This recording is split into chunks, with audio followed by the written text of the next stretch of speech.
Hello everyone, today I'm going to be talking about 4 of my favorite Asian horror movies in no particular order: Possessed, Memento Mori, Death Bell, and The Eye.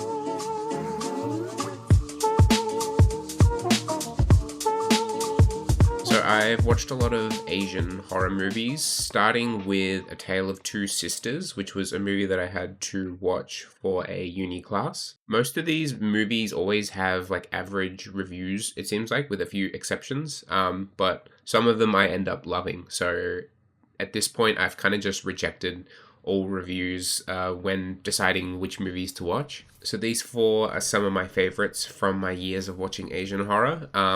I watched most of these for the first time between 2019 to 2021, and I've rewatched them recently to see how they hold up after about 5 years or so.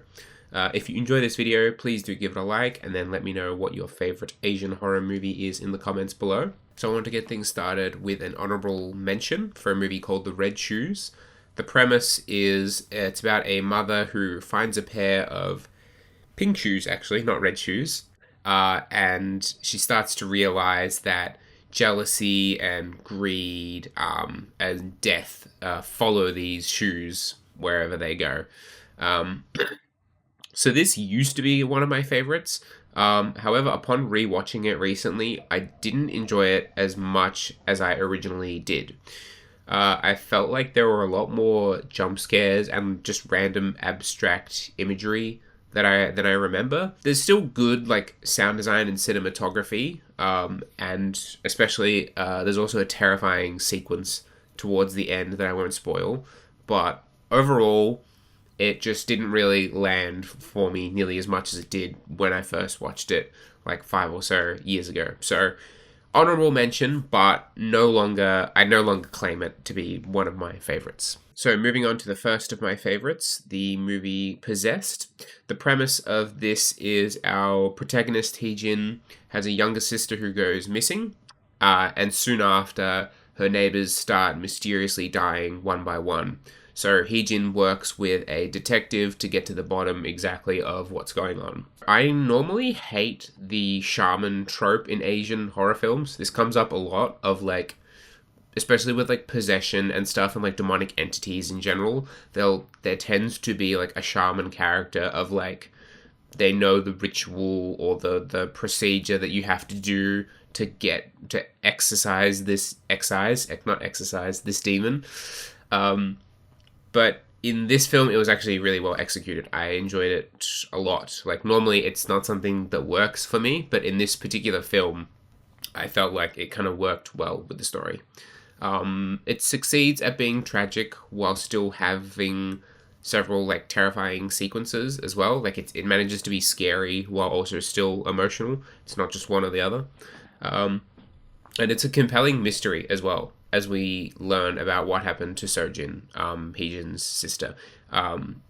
As things like start to unravel, you get more and more like compelled and interested into like what the hell is going on exactly. Very modern cinematography as well. It feels like a very modern, like recent movie, not something from 2009. Like you could tell me that it came out in 2019 and I wouldn't have been surprised. It just feels like very kind of like, hard to define it, but like just slick and very, I don't know, gritty, realistic feeling cinematography. The next movie we are talking about is Memento Mori. This has come up in, I think, at least probably 2 of my prior videos. This is one of my favorite movies, period, full stop, just in general.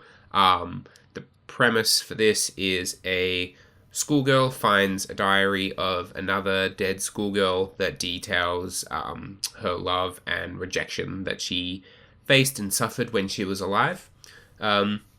It's not even a horror movie, really. It's more just a romance. It feels just kind of tossed into the Whispering Corridors series. So this is technically Whispering Corridors 2 Memento Mori. Whispering Corridors series is a franchise of like Korean horror films that are all like standalone. They're all just like disconnected. They just share the theme of like being in like a high school like setting, There's like supernatural elements a little bit, but it's like only towards the end of the movie. It just that's why it kind of just feels like it fell under the umbrella of like there's a schoolgirl and she's in a high school and there's like a little bit of supernatural stuff, so they're like, oh, let's just chuck it into the Whispering Corridor series. Great story and extremely tragic, of course. The characters feel incredibly real to me, and it just makes the narrative all the more impactful because of the depth that it feels like that these characters have, that they're just incredibly fleshed out like people. To me, it has a lot of rewatch value due to the non-linear narrative, and the themes they explore leave a lot for you to dwell on as well. I feel like each time I watch it, there's kind of like new things for me to think about and new ways to like look at it. And it's also a very progressive film for its time, I think, considering that it's a lesbian romance in South Korea in 1999. All right, moving on to our third film is Death Bell. So the premise of this is the top scoring class of a high school is terrorized by a killer who forces them to answer questions to save the lives of their fellow classmates. Like, they need to answer the question in time before the classmate is killed off in some, almost, I want to say, like, Saw type way, with, like, you know, a sophisticated, like, trap that, like, will eventually kill them if they don't answer the question in time. I didn't enjoy this one as much as I originally did upon rewatching it, but it is still definitely up there. It didn't fall, like, nearly as far as, like, Red Shoes did. Like, I still enjoy this movie a lot. Very like overt criticism on the Korean education system. That kind of goes hand in hand with like a lot of these movies that have like the high school setting, but this one just even more so. Like, it's just very, very like the kind of pressure that is placed upon like high schoolers to study and perform and do well and things like that. Very compelling plot and intense gore as well. I think I've kind of become a bit desensitized over the years, but I remember when I originally watched this, I was like kind of almost like sick from some of like the scenes in terms of just how like visceral and like horrible the gore was. Perhaps not even just the effects, but more so just like the concepts of the deaths themselves. Upon the rewatch, it did feel a little rushed, almost like that there were shots they forgot to film or something. I don't think there were shots they forgot to film. I think that was just like their editing style or what they were trying to go for. But it just felt a little odd, like the pacing, that it's just like kind of like stuttering almost. I don't know, it's hard to describe, but there were no like smooth transitions into scenes that kind of just like throw you in there. So that kind of threw me off a little bit upon rewatch. But still overall, like, enjoyed it a lot. Very like just a tight narrative that like things like just keep going and happening. Like, it doesn't really slow down or like get dull at any point. And the last movie I wanted to talk about is The Eye. So premise for this is a blind violinist gets a cornea transplant and is able to see again. However, she starts seeing ghosts once she has the corneas and her new eyes, and she sets out to find the original donor of her corneas to discover what's happening and what's going on. Why is she seeing ghosts? This is a very thoroughly explored premise. It's a slow start that I think is really nice because we see the protagonist adapting to being granted sight again, and like all the positives and negatives that come with it as well. Like, I think that part was just really well executed of what is it like having someone like who used to be able to see but lost their vision and now having it back again and being able to readjust to that.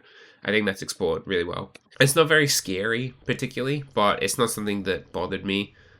Still a compelling story, which is more important to me in general. The ending, I will say, is a little bit out of nowhere. I don't want to spoil it because you gotta see it for yourself. It doesn't bother me, but it should just be noted that it is kind of weird that it... No, I don't even want to say weird, but it's certainly not an ending that you will expect, or an ending that you will see coming, really. You think it's kind of over, and then little something else happens, and you're like, "Ooh, okay, okay." So, yeah, I recommend watching it just I would love to hear your reaction on what you think of the ending. I personally I didn't mind it, but yeah, it's a choice. It's a choice. That's all I'll say. So that was all the movies I wanted to talk about today. These are my favorites, not because of how scary they are, but I think the stories are just the most compelling to me. Um, Again, like especially with The Eye and Memento Mori, they're not really scary at all. Like even in this, I mean, The Eye is like a little bit scarier, but it's a lot more about just the story for me and how it's told and conveyed that makes it enjoyable for me. Thank you very much for watching. If you enjoyed the video, again, please do like and subscribe. It does help a lot. Tell me in the comments, especially what you think of these films, if you've seen any of them, and also what your favorite Asian horror movie is, because I'm still scrounging for the next big thing in Asian horror that I will love. So if you have any recommendations, please let me know in the comments. But thank you very much for watching, and I will hopefully see you in the next video.